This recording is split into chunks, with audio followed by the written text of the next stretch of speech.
اسما اور افعال کی تذکیر و تانیث الفاظ میں بچوں کے لیے کرنا مشکل نہیں ہوتا، لیکن جب عبارت میں ان کو استعمال کرتے ہیں تو تب بچے غلطی کر جاتے ہیں، کیونکہ جملہ لکھتے ہوئے مذکر کی جگہ پر مؤنث کا صیغہ استعمال کر لیتے ہیں اور مؤنث کی جگہ پر مذکر کا صیغہ استعمال کر لیتے ہیں۔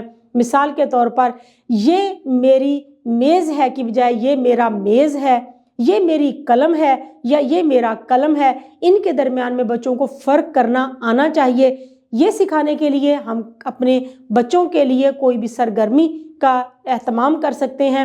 اس کے لیے آپ کچھ جملوں کی فہرست ترتیب دیں اور بچوں کو ان کی درستی کروائیں۔ یہ مشق سے ہی ان کو کرنا آئے گا۔ کم از کم 175 الفاظ پر تبصرہ لکھ سکیں۔ جب بھی کچھ پڑھیں اس پر تبصرہ لکھیں۔ اس قابل کرنے کے لیے ہم نے کیا کرنا ہے؟ سب سے پہلے جو چیز ہم پڑھ رہے ہیں اس میں سے اہم نکات پر بچوں کے ساتھ بات چیت کریں اور پھر ان نکات کو سامنے رکھ کر اپنے الفاظ میں اپنے خیالات کے اظہار کرتے ہوئے اس پر تبصرہ کریں کہ آپ کا اس بارے میں کیا خیال ہے۔ مثال کے طور پر ہم پانی کی اہمیت کے بارے میں اگر کوئی اقتباس پڑھ رہے ہیں تو اس کے اندر پانی کی اہمیت کے حوالے سے جو نکات دیے گئے ہیں ان پر بچوں کے ساتھ بات چیت کریں اور پھر اس کے بعد بچوں سے کہیں کہ اب وہ تبصرہ خود لکھیں۔ تو اس طرح سے بچے اس قابل ہو جائیں گے کہ اگر ان کو کوئی بھی اور عنوان دے دیا جائے یا کوئی بھی اور اقتباس دے دیا جائے کہ اس کو پڑھ کر تبصرہ لکھیں تو بچے ان کا مفہوم آسانی سے سمجھ لیں گے، کیونکہ بار بار مشق کرنے سے ان کے پاس ذخیرہ الفاظ آ جائے گا، ان کے پاس جملے بنانے کا فن آ جائے گا اور وہ ہر طرح سے جو ہے وہ بہترین تبصرہ لکھنے کے قابل ہو جائیں گے۔ معزز اساتذہ کرام، امید ہے کہ آپ کو آج کا یہ ویڈیو لیکچر بہت اچھا لگا ہوگا۔ آپ کی مدد کے لیے ہماری ویب سائٹ www.gohar-publishers.com پر بھی scheme of studies, lesson plan اور ماڈل پیپرز دیے گئے ہیں، آپ وہاں سے بھی مدد لے سکتے ہیں۔ انشاءاللہ اگلی ویڈیو میں اگلے لیکچر کے ساتھ پھر ملیں گے، تب تک کے لیے اللہ حافظ۔